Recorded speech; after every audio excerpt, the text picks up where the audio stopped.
Muitas pessoas passam a vida inteira lutando contra sombras, gastando toda a sua energia vital, tentando se defender de ataques que parecem nunca ter fim. Elas vivem cansadas, drenadas, sentindo que, não importa o quanto orem, há sempre algo puxando-as para trás. Talvez você se sinta assim hoje.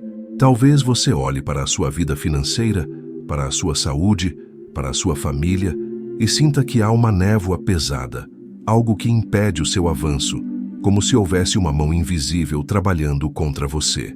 E a primeira reação natural é procurar o culpado. É procurar quem está fazendo isso. É procurar a feitiçaria, a inveja, o olho gordo. Mas e se eu te dissesse que a maior parte dessa batalha não é vencida olhando para fora, mas olhando para o terreno que você pisa? Existe uma verdade espiritual que poucas pessoas têm coragem de ensinar, porque ela exige responsabilidade. A verdade é que o mundo espiritual não respeita quem apenas grita, ele respeita quem tem governo. Durante muito tempo, eu vi o outro lado da moeda. Eu vi como as trevas operam. E eu posso te garantir uma coisa com absoluta certeza. A feitiçaria, a bruxaria e a maldade espiritual não têm poder de criação. O mal não cria nada. O mal apenas corrompe o que foi abandonado. O mal é oportunista. Ele não entra em uma casa que está trancada, vigiada e governada. Ele entra onde encontra portas abertas, janelas quebradas e, principalmente, onde encontra um terreno sem dono. Hoje, nós não vamos falar sobre como ter medo de bruxas ou como ficar paranoico com rituais que fizeram contra você. Isso é mentalidade de escravo. Hoje, nós vamos falar sobre como mudar a atmosfera da sua vida de tal forma que o mal sufoque se tentar chegar perto de você. Eu vou te entregar 3 passos fundamentais, 3 chaves de governo espiritual, que, se aplicadas, destroem a eficácia de qualquer feitiçaria lançada contra a sua vida. Não porque você vai brigar com ela, mas porque você vai tornar o seu terreno espiritualmente habitável para a glória de Deus e insuportável para as trevas. O que você vai aprender aqui hoje vai mudar a sua postura. Você vai deixar de ser uma vítima das circunstâncias espirituais para se tornar um legislador da sua própria vida. Vamos falar sobre como blindar a sua mente, como estabelecer um altar de autoridade e como fechar as brechas que você nem sabia que estavam abertas. Prepare-se, porque o que vamos conversar agora vai exigir maturidade, mas vai te entregar a chave da liberdade que você tanto procura. Antes de entrarmos nesse conteúdo profundo, eu quero pedir algo simples, mas que faz toda a diferença para a nossa comunidade. Deixe o seu gostei neste vídeo. Isso não é apenas um clique, é um sinal de que você está pronto para receber esse ensinamento. E eu quero muito saber quem está comigo nesta jornada. Escreva aqui nos comentários de onde você está nos acompanhando, qual a sua cidade ou o seu país. É sempre uma alegria imensa ver o exército de Deus se levantando em todos os cantos da terra. Se você sente que está pronto para assumir o controle da sua vida espiritual, comente também. Eu assumo o governo da minha vida hoje. Vamos criar essa corrente de autoridade agora mesmo. Vamos começar. Parte 1. A vida espiritual é um terreno. Entendendo a legalidade. Para que você possa aplicar os 3 passos que vão destruir a influência da feitiçaria na sua vida, você precisa primeiro entender onde você está pisando. Existe um erro gravíssimo que a maioria dos cristãos e pessoas de fé cometem: tratar a vida espiritual como se fosse um evento aleatório ou puramente místico. Acham que as coisas simplesmente acontecem. Se algo deu errado, foi o diabo. Se algo deu certo, foi sorte ou Deus. Mas na Bíblia e na realidade do mundo espiritual, Deus nunca trata a vida como uma loteria. Deus trata a vida como uma agricultura. A vida espiritual é um terreno. Imagine a sua vida, sua mente, suas emoções, sua casa, seu trabalho, como um campo de terra fértil. A lei espiritual mais absoluta que existe é: o que você não cultiva, alguém cultiva por você. A natureza, tanto física quanto espiritual, não aceita o vácuo. Se você tem um pedaço de terra no fundo da sua casa e você não planta flores, não planta grama e não cuida, o que acontece? Ele fica vazio?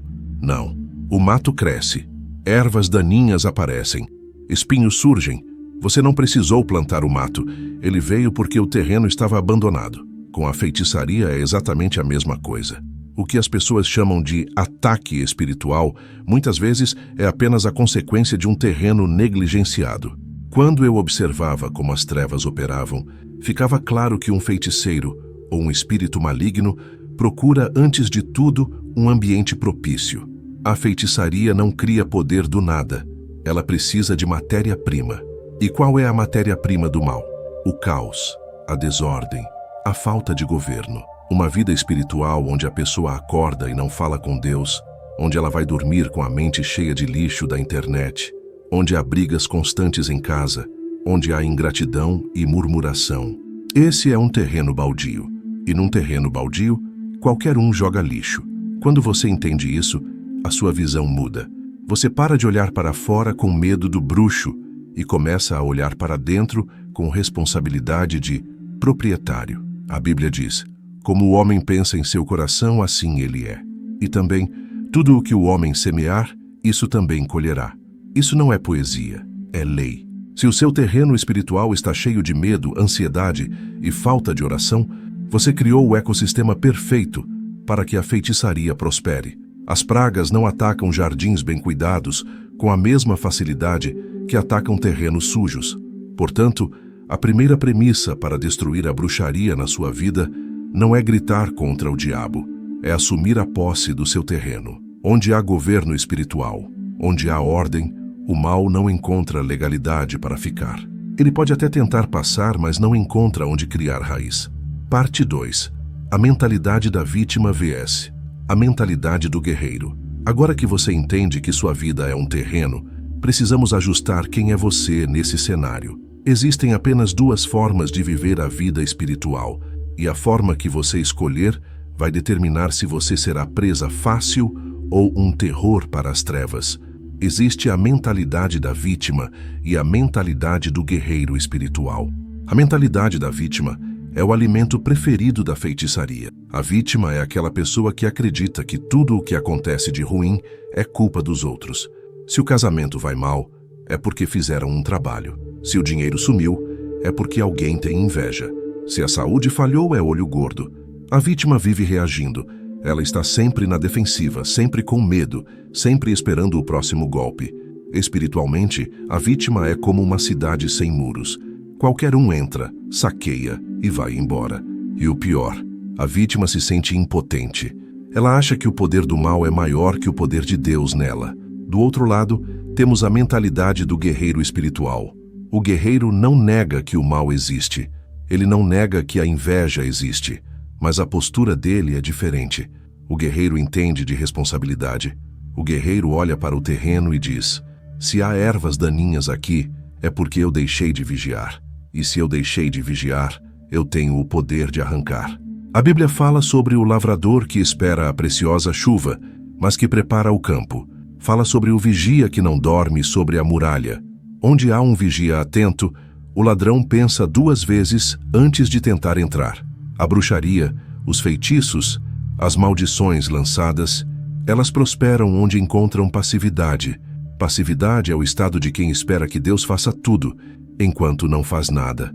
A mudança de chave que precisamos fazer agora, antes de entrar nos passos práticos, é essa. Pare de se perguntar: por que estão me atacando? E comece a perguntar: onde eu deixei a porta aberta? Onde há governo, não há invasão bem-sucedida. Se você quer destruir a influência das trevas, a primeira coisa a morrer deve ser a sua autopiedade. Levante-se não como alguém que foge, mas como alguém que fiscaliza o próprio território. Quando você assume essa postura, o mundo espiritual reconhece sua autoridade. Demônios reconhecem patentes espirituais. E a patente não vem de títulos religiosos, vem de uma vida que assume a responsabilidade diante de Deus. Parte 3. Passo 1. A gratidão como arma de guerra e o preparo do dia. Chegamos ao primeiro passo prático. E eu sei que, à primeira vista, ele pode parecer simples demais, mas não se engane. No mundo espiritual, as armas mais poderosas parecem simples, mas são nucleares. O primeiro passo para limpar o seu terreno e destruir a feitiçaria é agradecer e preparar o dia. Muitas pessoas acham que gratidão é apenas uma emoção bonita, algo que sentimos quando ganhamos um presente. Mas, espiritualmente, a gratidão é uma arma de posicionamento. A gratidão é o que organiza o caos. Observe a Bíblia. Antes de Jesus ressuscitar Lázaro, diante de um cenário de morte, cheiro de podridão e incredulidade, o que ele fez? Ele orou. E o que ele disse? Pai, eu te agradeço porque me ouviste. Ele agradeceu antes do milagre acontecer. Porque isso é tão vital contra a bruxaria. Porque a feitiçaria se alimenta de murmuração, de reclamação e de insatisfação. A murmuração é a música do inferno. Quando você acorda e a primeira coisa que faz é reclamar do cansaço, do tempo, da vida, do trabalho, você está literalmente abaixando as frequências espirituais da sua casa. Você está convidando espíritos de peso e opressão para tomarem café com você. Agradecer ao acordar não é dizer palavras bonitas, é tomar o governo do dia, é dizer ao mundo espiritual: este dia pertence ao Senhor e eu estou alinhado com a vontade dele. Quando você agradece conscientemente, você cria uma barreira de fogo ao seu redor. O inimigo lança uma seta de desânimo, mas ela bate no escudo da gratidão. Mas não é só agradecer, é preparar o dia. O bruxo, o ocultista, ele faz rituais para tentar controlar o futuro, para manipular situações. E você, filho do Deus Altíssimo, vai acordar e deixar a vida te levar? Não. Você deve antecipar espiritualmente o seu dia.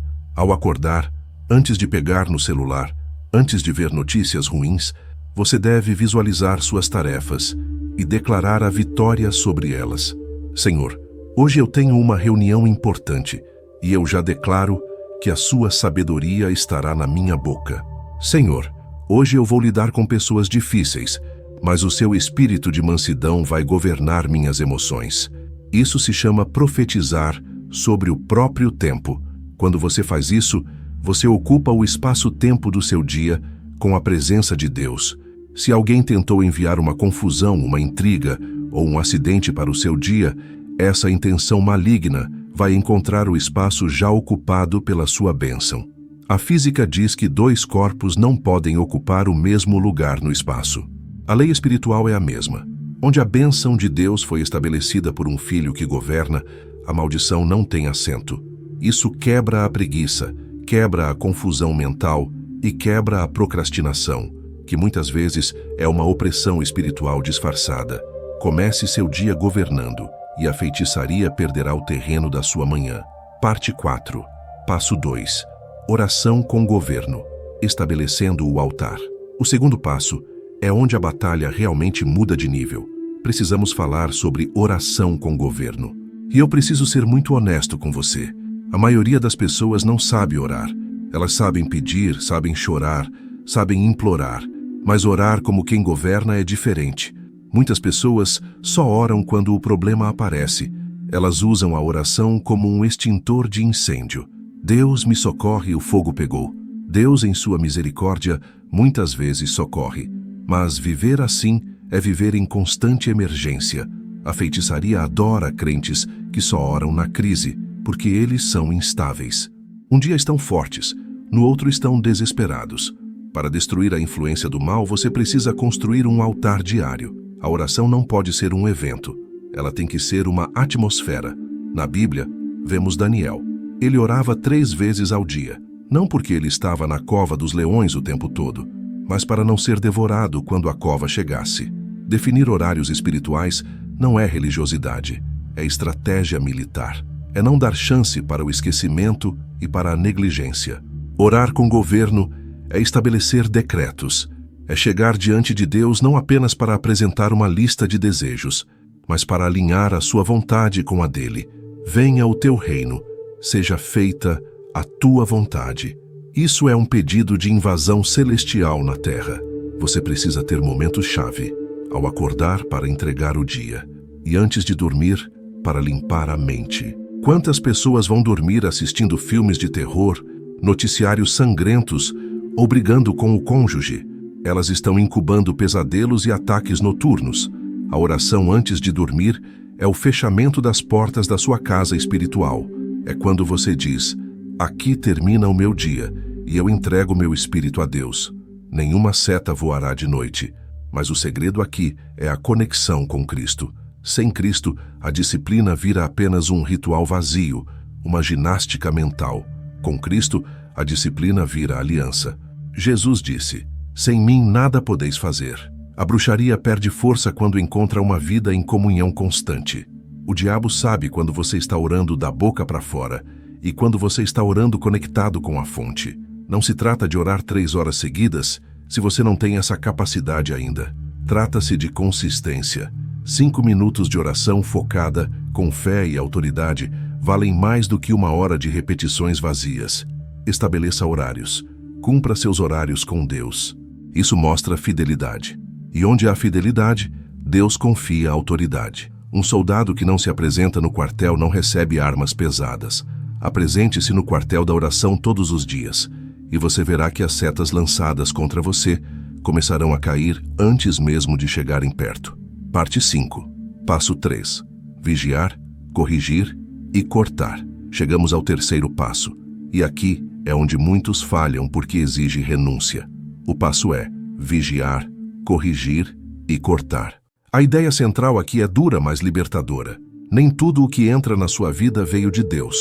E tudo o que não vem de Deus precisa ser corrigido ou cortado. Caso contrário, servirá de alimento para a feitiçaria. Nós falamos que a vida é um terreno. Imagine que você está orando, regando as plantas e agradecendo, colocando adubo, mas você deixa o portão dos fundos aberto para coiotes entrarem. Não adianta nada. A vigilância é o ato de fechar o portão. A Bíblia diz: examinai tudo, retende o que é bom. E também não deis lugar ao diabo. A palavra lugar no original grego significa topos, de onde vem topografia, território. Não dê território ao diabo. Como damos território? Através de vícios, hábitos invisíveis e padrões repetitivos. Vícios não são apenas drogas ou álcool. A pornografia é um portal gigantesco para a feitiçaria, pois corrompe a intimidade e a visão. A fofoca é um portal, pois atrai espíritos de divisão. A ira descontrolada é uma brecha enorme. Séries, filmes, músicas que exaltam a morte, o ocultismo ou a traição. Tudo isso é alimento que você joga no seu terreno para as bestas espirituais comerem. Você precisa fazer uma auditoria na sua vida. O que você assiste antes de dormir? Quais são as conversas que você tem no trabalho? Você participa de difamação? Você guarda mágoa? A falta de perdão é, talvez, o maior gancho que a bruxaria tem para se prender na vida de uma pessoa. Um coração amargurado é um parque de diversões para demônios. Vigiar é estar atento aos seus pensamentos. Quando um pensamento de derrota vem, você o acolhe ou o expulsa. Ah, eu não vou conseguir, eu sou um fracasso. Isso é um pensamento seu ou uma sugestão maligna? O guerreiro vigia e corta. Eu rejeito esse pensamento em nome de Jesus. Corrigir e cortar significa ter a coragem de eliminar o que está te adoecendo espiritualmente. Talvez seja se afastar de certas amizades que te puxam para baixo. Talvez seja parar de seguir certas páginas que só trazem medo e luxúria. A bruxaria perde o acesso à sua vida quando ela não encontra continuidade. Ela tenta conectar um cabo, mas não tem tomada. Quando você vive em santidade, que nada mais é do que separação para Deus, você se torna escorregadio para as trevas. Elas tentam te agarrar, mas não encontram onde segurar. Parte 6. A mudança na prática. Um relato de realidade. Quero contar algo que ilustra isso perfeitamente, sem citar nomes, mas é uma situação que vi acontecer inúmeras vezes. Havia uma pessoa, vamos chamá-lo de Marcos. Marcos era um cristão fiel, ia à igreja, mas vivia doente, financeiramente quebrado e com a família em guerra. Ele jurava que havia um trabalho feito contra ele no cemitério, ou algo do tipo. Ele vivia indo em campanhas de libertação, oravam por ele. Ele melhorava por 2 dias e depois tudo voltava. O problema de Marcos não era um feitiço externo superpoderoso. O problema era o terreno. Marcos passava o dia reclamando do chefe. Marcos chegava em casa e só falava de problemas. Marcos não tinha hora para orar, orava qualquer coisa rápida antes de dormir, já caindo de sono. E Marcos mantinha pequenos vícios ocultos no celular que ele achava que não tinham nada a ver. A mudança começou quando ele parou de culpar a macumba e começou a arrumar o quarto espiritual dele. Ele começou a acordar e profetizar sobre o dia. Ele parou de reclamar. Ele estabeleceu um jejum de conteúdos ruins. No começo, parecia que a guerra aumentou. E isso é normal, porque a sujeira resiste a sair. Mas ele persistiu. Em 3 semanas, a atmosfera da casa mudou. A mente clareou. As brigas cessaram. A promoção no trabalho veio meses depois. Foi um milagre mágico? Não. Foi a restauração da autoridade. Onde havia caos, ele colocou ordem. E onde ele colocou ordem, Deus pôde governar. E onde Deus governa, nenhuma feitiçaria prospera. Parte 7. Consequências de ignorar o governo espiritual. E aqui vai um alerta sério, sem medo, mas com realidade. O que acontece se você ouvir tudo isso e não fizer nada? O que acontece se você continuar vivendo com o terreno abandonado? Você continuará vivendo uma vida reativa, sempre apagando incêndios. A sensação de ataque constante não vai passar. O cansaço espiritual vai virar exaustão física. A dependência emocional vai aumentar e você vai continuar sendo vulnerável. Não é que Deus vai se afastar de você por maldade. Deus é santo. A presença manifesta dele exige um ambiente preparado. Se você enche sua casa de lixo espiritual, você contrista o Espírito Santo. Ele continua lá, mas a voz dele fica abafada pelo ruído do mundo. E um cristão que não ouve a voz de Deus é um soldado cego no meio do campo de batalha. Não permita que isso aconteça com você. O preço da disciplina é menor que o preço do arrependimento e da destruição. Esses 3 passos, gratidão como posicionamento, oração como governo e vigilância para cortar o mal, não são uma fórmula mágica. Não é um ritual que você faz uma vez e pronto. Eles são um estilo de vida. São princípios eternos. Lembre-se sempre desta frase: onde há ordem, Deus governa. Onde Deus governa, o inimigo não toca. A bruxaria é a tentativa ilegal de manipular o mundo espiritual. A sua vida em Cristo é a autoridade legal para governar o mundo espiritual. A lei vence o crime. A luz vence as trevas. Não pelo grito, mas pela natureza. A luz não precisa gritar para a escuridão sair. Ela só precisa brilhar. Seja essa luz. Organize o seu terreno. Assuma a sua identidade de filho e filha que tem as chaves do reino. Agora, eu quero que você se prepare. Onde você estiver, se puder, feche os seus olhos. Vamos selar este ensinamento não apenas na sua mente, mas no seu espírito. Eu vou fazer uma oração de limpeza de terreno e de ativação de autoridade. Receba isso agora. Senhor Deus, Pai de toda a criação, soberano e eterno, nós nos colocamos diante da Tua presença agora, não como vítimas do mundo, mas como Teus filhos e filhas amados. Pai, nós pedimos perdão. Perdão por termos negligenciado o nosso terreno espiritual. Perdão por termos deixado a murmuração, o medo e a desordem tomarem conta da nossa casa e da nossa mente. Nós reconhecemos que deixamos portas abertas e hoje, com a autoridade que o nome de Jesus nos confere, nós decidimos fechar cada uma delas. Neste momento, eu declaro falida toda e qualquer investida das trevas contra a vida desta pessoa que me ouve. Se houve feitiçaria, inveja, palavras de maldição ou rituais feitos nas sombras, eu declaro que eles perdem a legalidade agora, porque a luz de Cristo está preenchendo este lugar. Nós limpamos o terreno da nossa mente. Nós arrancamos as ervas daninhas do medo. Nós estabelecemos a gratidão como o nosso escudo e a oração como a nossa espada. Espírito Santo, toma o governo. Onde havia caos, que haja a tua paz. Onde havia confusão, que haja a tua clareza. Eu abençoo a vida do teu filho, da tua filha, que eles saiam deste momento revestidos de força, com a certeza de que maior é aquele que está neles do que aquele que está no mundo. Nós selamos este momento com a tua vitória. Em nome de Jesus, amém. Respire fundo. Sinta a paz que excede todo o entendimento guardando o seu coração. Você não está sozinho nessa batalha, e agora você tem as armas certas. Eu quero que você faça um ato profético agora nos comentários. Quero que você declare a sua vitória publicamente, pois o mundo espiritual ouve o que declaramos.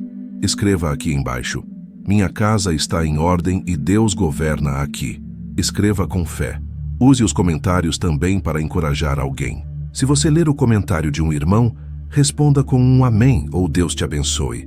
Vamos fazer deste espaço uma comunidade de força, onde um levanta o outro. Talvez o seu testemunho ou a sua palavra de ânimo seja exatamente o que alguém precisa ler hoje para não desistir. Seja luz na vida de alguém agora. Se este conteúdo falou ao seu coração, se você sentiu que aprendeu algo que fortaleceu seu espírito, verifique se você está inscrito no canal.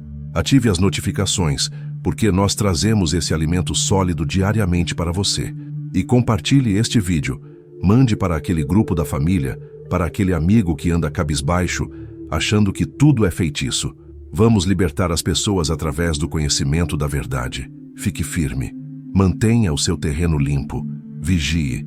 E lembre-se, você nasceu para vencer, não para sobreviver. Um forte abraço. Que a paz do Eterno esteja com você e nos vemos no nosso próximo encontro. Até lá!